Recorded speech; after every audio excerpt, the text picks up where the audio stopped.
Исәмесез җомга 26 гыйнвар яңалыклары белән эфирда Татарстан хәбәрләренең кичке чыгарылышы. Алар белән мин Люциана Тфулина таныштырам.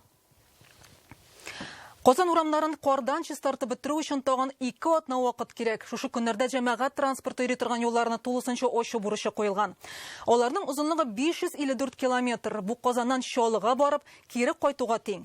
Юл хезмәткәрләре бүген төп магистральләрдән 2 һәм 3 категориядәге юлларга күчә. Квартал һәм ишегаллар аша узатырган участокларны чистарта башлый. Бу рам планы буенча әле дә 1000нән артык техника һәм 800 га якын кеше тәүлек әйләнәсе эшләй.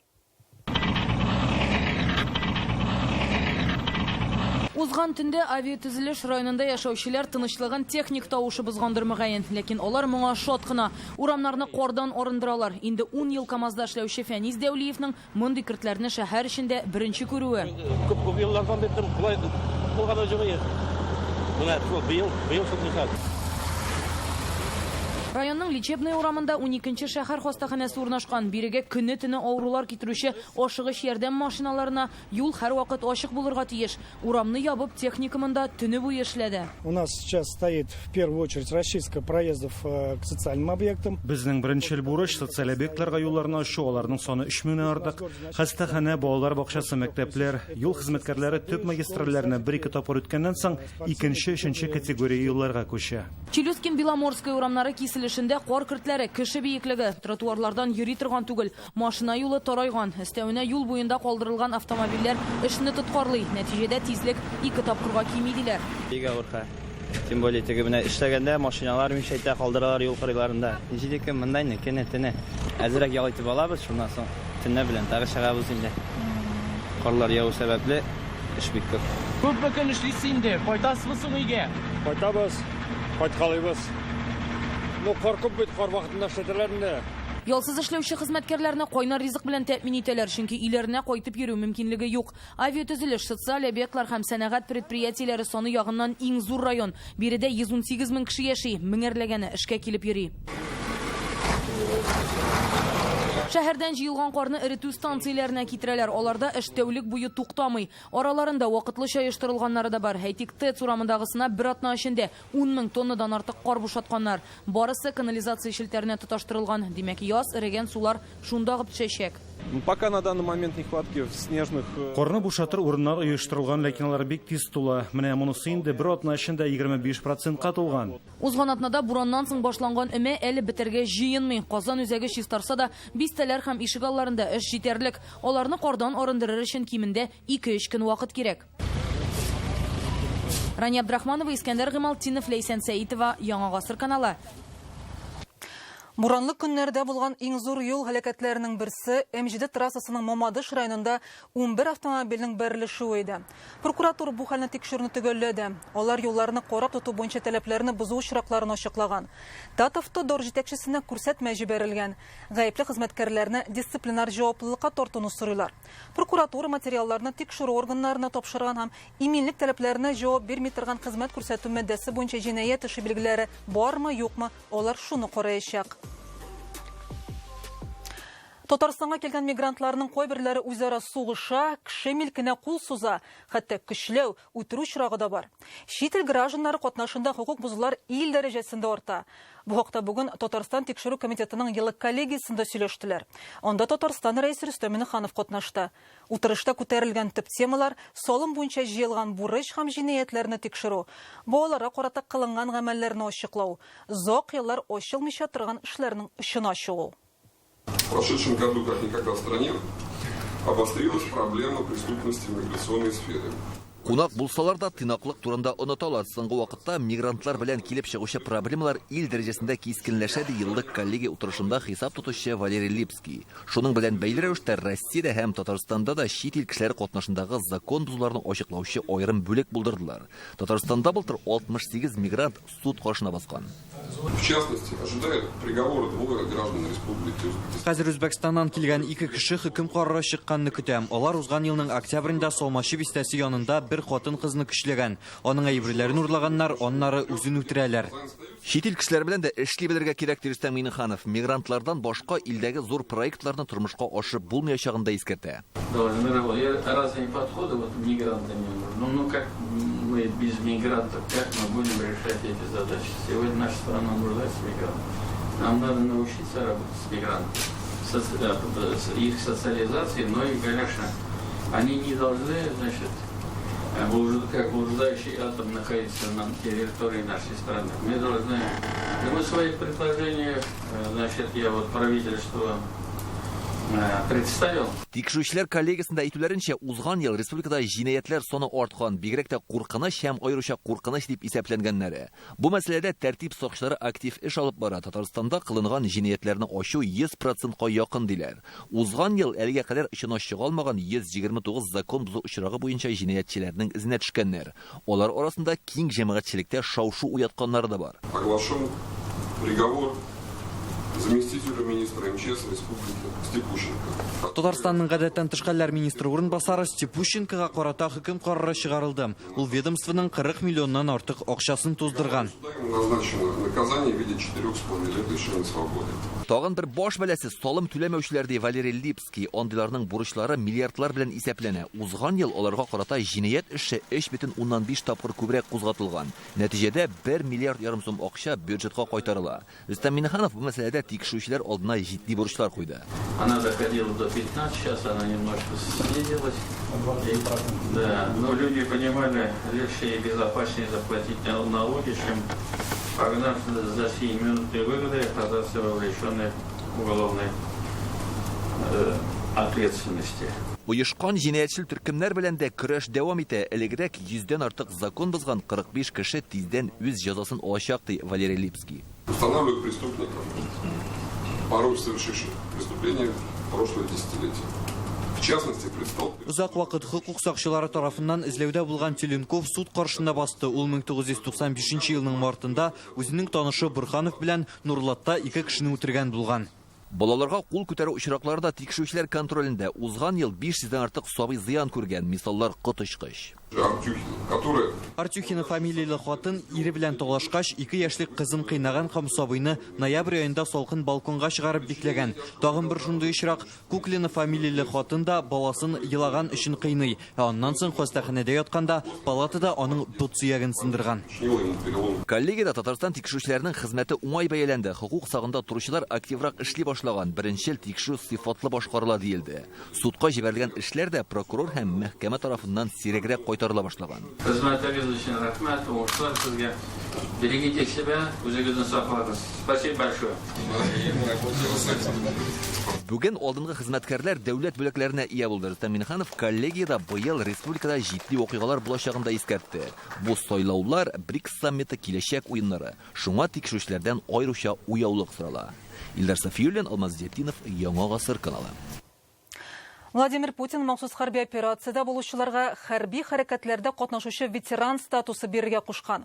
Оборона министрлыгы белән төзелгән килешүнең булу-булмау мөһим түгел.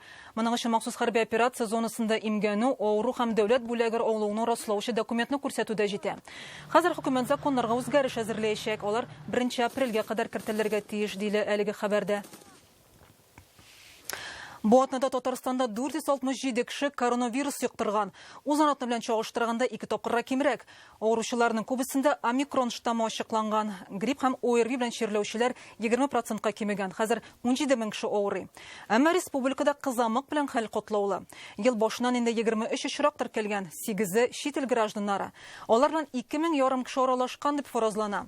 Шир таралуны туктатыр өчен авыру билгеләре булган балаларны мәктәп бакчаларга җибәрмәскә киңәш итәләр. Быел республиканың барлык терлекчелек комплексларында контрольны һәм биологик иминлекне арттырырга җыеналар. Өстәмә чаралар йогышлы авырулар үтеп кермәсен өчен күреләчәк. Бүген бу хакта Россельхознадзор белән баш ветеринария идарәсенең еллык киңәшмәсендә хәбәр иттеләр. Узган ел республикада 2 хуҗалыкта бруцеллез табылды. Кыш гриппы, туберкулез һәм башка чирләр мәшәкать китереп чыгарды.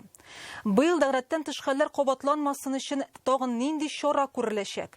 Чулпан Косымова шул хакта. В августе мы ликвидировали очаг гриппа среди кур несушек. Алмаз Хисаметдинов чыгышын узган ел республикада теркәлгән терлек авыруларын санаудан башлады. Кыш гриппы август ахырында Лениногорск районындагы кошчылык фабрикасында ачыкланды. 213 мең тавык һәм 225 мең йомырканы юк итәргә туры килә. Предприятие 50 миллион сум табышын югалта. Кошчылык фабрикасының бүгенге көндә эшчәнлеге туктатылган. Әлбәттә, инде ул безгә бик зур зыян республикабызга, анда эшләгән ул районга һәм анда эшләгән эшчеләргә. Тагын бер куркыныч чир бруцеллез. Ул республикада 30 ел булмаган. Яңа Шишмә һәм Әтнә районнарындагы 2 хуҗалыкта ачыкланды. Барлык авыру сыерларны юк итәләр. Зыян Яңа Шишмәдә генә 60 миллион дип исәпләнелә. Төп сәбәпләрнең берсе мал туарны авыру ачыкланган төбәкләрдән алып кайту диләр. Безнең күрше өлкәләребез бу авырту буенча инде алар күптән бу авырту белән яшиләр иде. Шуңа күрә безнең килеп керү яңалык та түгел. Нәрсә эшләргә без инде бүген әйтеп киттек. Хуҗалыкларыбызга менә биологик сакланыш, ул предприятиеләрен булдырырга һәм көчәйтергә кирәк. Шуннан башка без алга таба бу терлекчелек, бигрәк тә мөгезләре терлек предприятиеләре белән алга таба авыртулардан башка гына яши алырбыз дип мин әйтә алмыйм. Шуңа күрә һәр кергән техниканы, һәр кергән кешене исәпкә алырга, эшкәртергә һәм инде безнең терлекчелек предприятиеләребез ул киләсә кем кирип йөри ала торган урыннар булырга тиеш түгел. 2024 елны ветеринарлар биологик иминлекне арттыру елы дип игълан итте. Ферма һәм комплекслар койма белән әйләндереп алынырга тиеш. Бәхеткә узган ел дуңгызларда Африка чумасы теркәлмәгән. 2022дә 11 очрак була. Совместно Министерство хозяйства. Без авыл хуҗалыгы министрлыгы, ветеринария идарәсе һәм районнар белән бергәләп эш планын төзергә тиешбез. Барлык авыл хуҗалыгы оешмаларының биологик якта ничек саклануы турында мәгълүмат булсын. Койма әйләндереп алу, керү, чыгу юлларында контрольне көчәйтү, эштәге санитар таләпләрне үтәү. Әйе, бу чыгымлы эш. Аннан соң зыянны санаганчы хәстәрен алдан күрергә кирәк. Более социально значимым и опасным для человека. Куркыныч чирләр хайваннардан кешеләргә дә юга. Куш гриппы, сальмонеллез, бруцеллез сыйфатсыз азык-төлек кулланудан һәм санитар таләпләрне үтәмәгәнгә килеп чыга. Узган ел сальмонеллез 37 кешедә ачыкланды. Шулай ук Себер түләмәсе, туберкулез һәм котыру чирләре бар. Ел саен Татарстанда 9000 кешене эт талый. Инфекция кирмәсен өчен республикага алып кайтылган мал-туар, кашкарт, терлек азыгы ветеринар лабораторияләрендә тикшерелергә тиеш. Авыл хуҗалыгы министры законсыз кертмәсеннәр өчен М12 трассасында пост урнаштырырга куша. Белгечләр хәзер чәчүлек ырлыклары сатып ала торган чор җитәди һәм айрыуча катгый контроль кирәклеген искәртә. Бик зур игътибар итәргә кирәк безнең инде табигатькә дәгән, фитосанитария өлкәсенә дәгән читтән алып кайткан семяны фуражга ошатырга дип кайткан зерноларда да әлбәттә буларга мөмкин карантин объектлар. Терлекчелектән тирис белән алар чыгып эшкәртелеп бетми, басуларга тарала. Аннары кырларда үсеп чыга, алар бик әрсез. Узган ел республиканың шәхси хуҗалыкларында терлекләрне маркировкалап бетерделәр. Моның өчен Татарстан бюджетыннан 82 миллион сум акча бүленгән була. 1 сентябрьдән документы булмаган кашкарт һәм терлек продукциясын сатып булмаячак. Чулпан Касымова, Александр Лобанов, Яңа гасыр каналы. Казанда күз ачкычсыз буран тәмамланды, ә бош кала һаман да чүпкә баткан. Ни өчен шәһәр халкының меңләгән шикаяте әлегә игътибарсыз кала? Бу хакта Реальное время интернет газетасыннан укый аласыз. Россиядә сәнәгать мәйданнарын, моны шәһәрләрне, туристлык өлкәсен үстерү. Бу хакта Казанда сөйләштеләр. Башкалада web.rf дәүләт корпорациясе һәм стратегик үсеш буенча агентлыкның яңаклау сессиясе узды. Анда катнашу өчен әлеге оешмаларның җитәкчеләре Игорь Шувалов белән Светлана Чупшева Татарстанга килде. Киңәшмә Рөстәм Миннеханов катнашында уза. Кунаклар ил икътисадының өстенлекле юнәлешләре, алар буенча үсешкә ирешүдә Татарстанның ролен билгеләп үттеләр. Внешэкономбанк проектлары нигезендә республикада 3 мәктәп салынган. Моны шәһәрләрдә сәнәгать парклары төзелгән. Алар Яшелүзән, Ярчалы, Түбән Камада ачылды. Ну и, конечно же, большая поддержка большого проекта, который в Челнах реализован. Значит, компания Хайер построила промпарк. Здесь, конечно же, без поддержки ВПРФ это было невозможно. Благодаря вот этим проектам создано более 18 тысяч рабочих мест. И, конечно же, компании инвестировали, в свою очередь, 56 миллиардов рублей. Татарстан стратегик инициативалар агентлыгы белән актив хезмәттәшлек итә. Инвестициялар җәлеп итүдә дә төбәкләр рейтингында беренче урында. Узган ел республикага 1 триллион сумнан күбрәк инвестиция кертелгән. Рустам Нургалич с самого основания агентства стратегических... Бу безнең веб корпорациясе белән берлектә төбәкләргә чыгып, андагы командалар белән очрашу җыелышлары. Рөстәм Миңнеханов агентлыкның оешкан көненнән үк күзәтчелек советы составына керә. Барлык тәкъдимнәрне ул һәм аның кул астындагы республика командасы эшли. Аннан соң алар федераль дәрәҗәдә үсеш ала. С его участием, с участием команды, с опытом команды Татарстана. Мы будем готовы взяться за любой проект. Без республика җитәкчелегенә һәм бизнес тармагына кызыклы булган проектларга алынырга әзер. Монда бернинди шикләүләр юк. Социаль өлкә, сәнәгать, хезмәт күрсәтүне барлык юнәлешләр буенча уңыш булачак. Иң мөһиме, проект үз-үзен акласын. Направлением я ожидаю здесь успеха. Главное, чтобы проект был окупаем, реализуем. Игорь Шуваловның Татарстанга эш сәфәре Яршалыдан башланган иде. Анда КАМАЗ заводында җыелучы автоэлектробусларны күрсәттеләр. Бу техника шуның белән уңайлы, зарядканы төнлә җыя, көндез эшли. Аның батареялары зуррак, 3 чакрым юл йөри ала. Игорь Шувалов 2004 елда ачылган Мастер индустриаль паркында карады. 20 ел эчендә монда 290 предприятие урнаша, 12 мең ярым эш урыны барлыкка килгән. Татарстанда быел сөйләүчеләр саны 433 кешегә арткан. Республиканың үзәк сөйләү комиссиясе хәбәр итүенчә, бездә хәзер 2,928,633 кеше тавыш бирү хокукына ия. Исемлекне ярты ел саен яңартып торалар. Исегезгә төшерәбез, 15 марттан 17-сенә кадәр Россиядә ил президентын сөйләү узачак. Гаилә елына башлап Татарстанның үзәк сөйләү комиссиясе махсус акция игълан итте. Ул гаилә белән сөйләбез дип атала. Максаты гаиләдәге барлык кешеләрнең дә сөйләү участогына килеп тавыш бирүдә катнашуы. Татарстанда 2727 участок сөйләү комиссиясе эшләячәк. Әзерлек өчен 20 меңнән артык кеше җәлеп ителә. Бүген Казанда Татарстанның иҗтимагый палатасы белән республиканың коммерцияле булмаган 10 оешмасы арасында хезмәттәшлек турында килешү имзаланды. Аларның вәкилләре участокларда күзәтүчеләр булып эшләячәк. Бу инде икенче зур шундый очрашу, чөнки без инде 13 оешма белән әле алдагы көннәрдә килешүләр төзегәнек. Бүген тагы 10 оешма катнашты бу эштә. Ул бик мөһим эш, чөнки сайлаулар хәзер күзәтүчеләрдән тыш күз алдына китереп булмый. Аңлашырга телибез. Ничек безнең ассоциация эшчәннәре булышалар бу выборларны дөрес итеп, матур итеп һәм ачык итеп уздырырга. Шуңа күрә без бүгенге көндә соглашение подписывать итәбез общественный палата белән, общественный контроль барырга. Бүген Казанда Волга экспертлар клубы утырышы узды. Анда тикшерү үзәкләре, югары белем бирү мөмкинлеге турында фикер алыштылар. Фән һәм университетлар илкүләм проектының нәтиҗәлелеге турында сөйләштеләр. Ул 2018 елдан гамәлдә. Аның буенча 3 ел элек КФУ каршында халыкара дәрәҗәдәге фәнни үзәк ачылган иде. Анда энергетик өлкәсе өчен технологиялар уйлап табалар. Шулай ук тиздән Татарстан фәннәр академиясендә дә фәнни мәгариф үзәк эшли башлаячак. Россиядә фән һәм университетлар илкүләм проекты 2030 елга кадәр дәвам итә. Быел республикада фән һәм технологиялар елы игълан ителде. Мы будем в первую очередь поддерживать те направления, Без беренче чиратта республикада көчле сәнәгать технологик фәнни мөмкинлекләре булган юнәлешләргә ярдәм күрсәтәчәкбез. Яңа һәм заманча химия, нефть химиясе, инновациялы медицина, авыл хуҗалыгы, биотехнологияләр. Биотехнология, машиностроение, приборостроение и IT-технологии, конечно же. Кабарда-Балкар республикасында татарлар бик таралып яши, еш аралаша алмыйбыз, туган тел онытыла. Шулай ук катнаш никахларның саны артады, бу якта яшәүче татарлар. Милли үзаңны саклау турында бу атнада Төньяк Кавказда сүз барды. Бөтендөнья татар конгрессы Милли шурасының Кавказ төбәкләренә эш сәфәре бүген тәмамлана. Программадагы ахыргы тукталыш Кабарда-Балкар республикасы Нальчик шәһәре иде.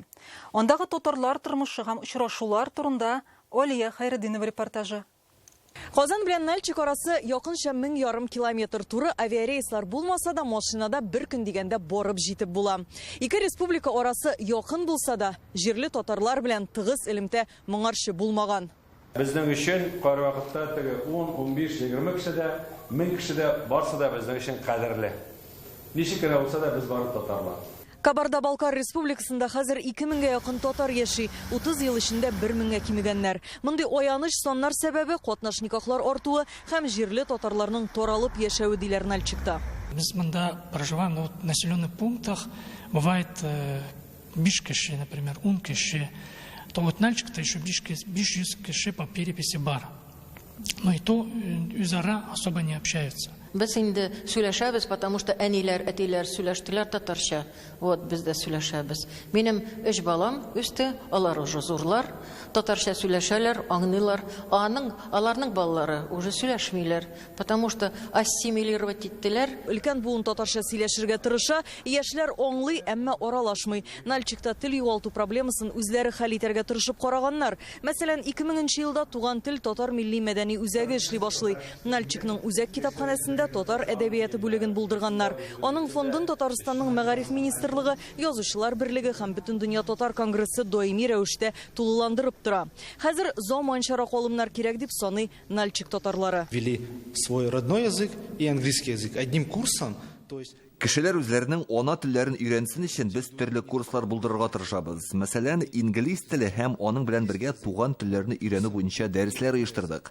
Кызганычка каршы, яшьләр татар телен генә үзләштерергә килмәй, тагын берәрсен кушса, кешеләр күбрәк җыела. В наших реалиях сейчас мало кто хочет изучать. Без школда татарча өйрәнмәдек. Без урыс школда укыдык. Мин үзем карап тырыштым белергә и укый алам, но не бар сүзләрне аңгармыйм. Миңа переводчик кирәк аның өчен. Утырышта яңгыраган тәкъдимнәр буенча киләчәктә эш алып барырга ниятлиләр. Хәзер иң мөһиме бергә эшләү һәм хезмәттәшлекне ныгыту ди Васил Шәйхразыев. Рәсәйдә 5 миллионда 300 мең татар яши. Шуның 2 миллионнан артыгы Татарстанда, 1,5 миллион Башкортстанда. Әкренләп шәrt җитәбез. Бер караганда татарлар саны бит инде нәрсә вакытыгызны бетерсез булай дип ул дөрес түгел. Без үз вакытында әйттек. Һәрбер өлкәгә барып җитәбез, һәрбер татар гаиләсенә. Васил Шәйхразыев милләтара хезмәттәшлек мәсьәләләре буенча Кабарда-Балкар Республикасы башлыгы Казбек Коков белән фикер алышты. Бу очрашу ябык форматта узды. Бүген Төньяк Кавказ округы төбәкләре буенча Бөтен дөнья татар конгрессының эшлекле сәфәре тәмамлана. Беренче очрашулар Владикавказ һәм Грозныйда узды. Инде берничә көннән Татарстан делегациясе Екатеринбургта яшәүче милләттәшләребез белән очрашачак. Алия Хайретдинова, Владимир Гурьянов, Яңа Гасыр каналы. Орабызда булмаса да, язган, гармунда уйнаган көйләре белән ул күңелләрдә яши. Башкалада гомерен татар сәнгатенә багышланган шәхес, Татарстанның халык артисты Рамил Курамшин искә алдылар. Хәтер кичәсе Чулпан мәдәният үзәгендә узды. Концертта Рамил Курамшин белән бергә эшләгән артистлар катнаша. Сәхнә осталары һәркемгә таныш көйләрне башкарды. Искә алу кичәсеннән Лиана Бәхтиева.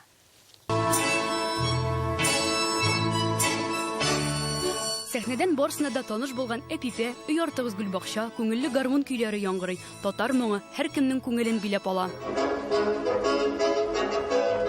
Арабызда булмаса да язган көйләре белән күңелләрдә яши ул. Кичәдә Рамил Курамшинның иҗаты белән архивта сакланучы видео язма аша таныштырып бардылар.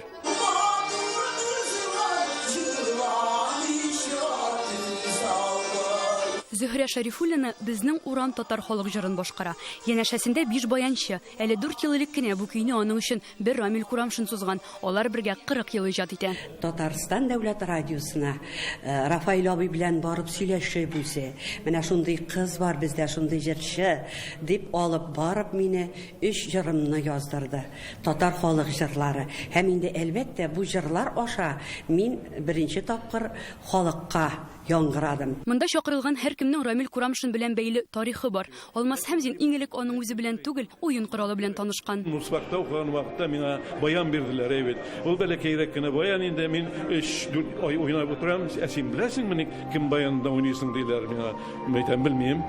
Рамил Курамшин баяны белән бу диделәр. Менә шунда мин баян белән сөйләшә башладым. Мәйтәм, гафу итин, мәйтәм. Мин җүнәп уйный белмим. Музыкаль мәктәбендә укыган вакытта аның әсәрләрен уйныйдым. Әпипә, Фантазия, Эрбет, Хай егетләр. Ул безнең өчен инде Татарстанда беренче профессиональ баянистлар арасында профессиональ композитор. Рамил Курамшин 20 ел дәвамында Илһам Шакиров төркемендә эшләгән. 1975 елда татар музыкасы тарихында беренче булып баян һәм оркестр өчен концертина дигән күләмле әсәр иҗат итә ул. Аны радио һәм телевидение фондында яздыра. Халкыбыз көйләренә язылган эшкәртмәләрне татар баянчылары гына түгел, башка милләт музыкантлары да уйный. Баянны һәм үзенең уйнавы белән татарның дөнья күләм таныттырган милләт шәхесе. Ул гомер буена fidakarlarcha hizmet etti. Konsertni Rashid Vahapov fondi uyushtirdi. Bu Ramil Kuramşın'ın icadi maştabın, icadi büyüklüğün küteri yolunda eli birinci adımdılar. Bizga da bo'lkada ishlisi bor. Ramil Kuramshin orabizdan 75 yaşında 2022 yılning dekabrında ketib bordi. Yüzlagan jirga kuylar yozib qoldirdi u. Muzikantlar, jirchilar ularni bugun da yaratib boshqara, soqliy xalqqa yetkira. Lanbahti Evleysin Sayitova, Yangi Asr kanalı. Татарстан хәбәрләренең иҗат төркеме бу атнага үз эшен тәмамлый. Хәзер рекламадан соң һава торышы турында мәгълүмат булачак. Аның белән Айрат Шамс таныштыра. Сау булыгыз.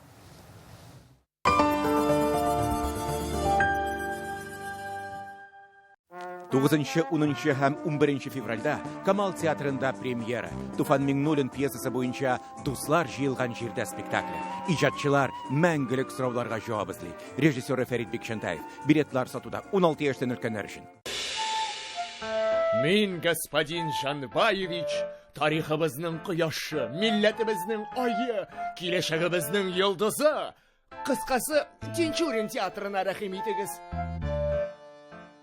Хочешь чистый ковер? Постирай профессионально на ковромоечном станке у Хаттабыча. Хочешь постирать бесплатно? Подпишись и следи за акциями в группе ВКонтакте Хаттабыч.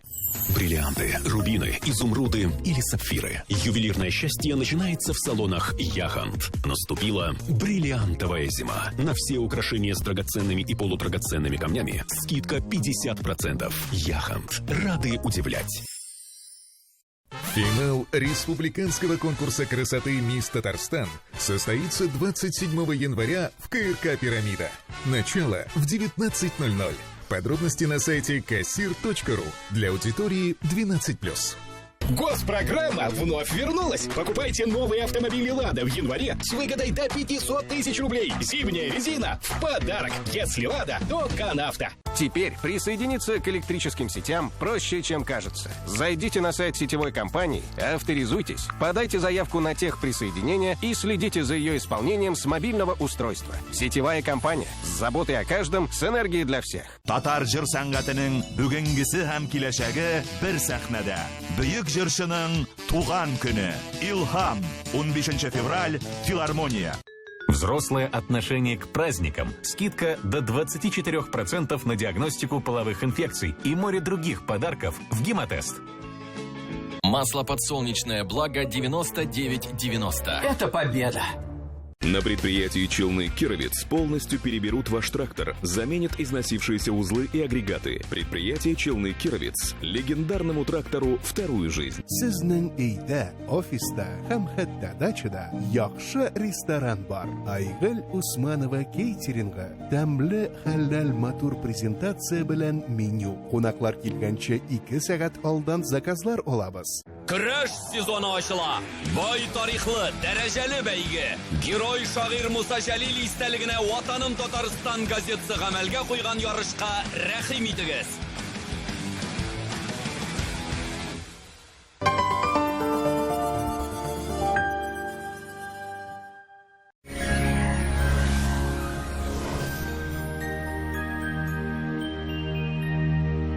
Исәнмесез. Сезнең белән мин, Айрат Шамс. Татарстанда киләсе тәүлектә һава торышы үзгәрмәячәк диярлек. Хәзер тулырак. Бары тик гыйнвар ахырына кадәр генә. Данил Мастердан үзегез теләгән корпус җиһазына 20% ташлама белән заказ бирә аласыз. Яңа, сезнең размерлар белән эшләнгән кухня яки шкаф күпе турында хыялланасыз икән, иртәгәгә калдырмагыз. Бүген үк шалтыратыгыз. Казандагы телефон 2-167-166. Яндекс Погода сервисы мәгълүматлары буенча Арча, Кукмара һәм Яшелүзән шәһәрләрендә болытлы. Бераз кар явачак. Көндез температура 6-8, төнлә 8-9 градус салкын. Буа, Апас, Шүпрәледә температура көндез 5-8 градус, төнлә 7-10 градус салкын. Монда да болытлы, урыны белән кар. Чистай, Аксубай, Мамадышта да болытлы һәм урыны белән карлы. Көндез температура 7-9, төнлә 9-14 градус салкын. Түбән Кама, Әгерҗе һәм Яршаллыда болытлы, бераз кар. Көндез 7-8 градус, төнлә 10-16 градус салкын. Әлмәт, Баулы һәм Бөгелмәдә дә болытлы. Көндез 8-9 һәм төнлә 13-19 градус салкын. Республиканың туристлык шәһәрләрендә дә шундый күренеш. Зүйәдә болытлы, біраз қар. Температура күндіз 6 градус, түнлі 8 градус салқын. Бұлғарда күндіз -7, түнлі -8 градус. Мұнда да болытлы, урыны білән яуым түшім. Алабуғада болытлы, хава фаразлана, азғына яуым түшім. Күндіз температура 8, түнлі 10 градус салқын. Қазанда болытлы күн болашақ. Біраз қар яуар деп күтілі. Күндіз температура -6 градус, түнлі 7 градус салқын. Атмосфера басымы 759 мм тәшкил итә. Жел секундына 3 метрдан артығырақ. Дымлылық 86%. Жернің магнит қыры тыныш. Әліге шулар. Біздің білән болығыз.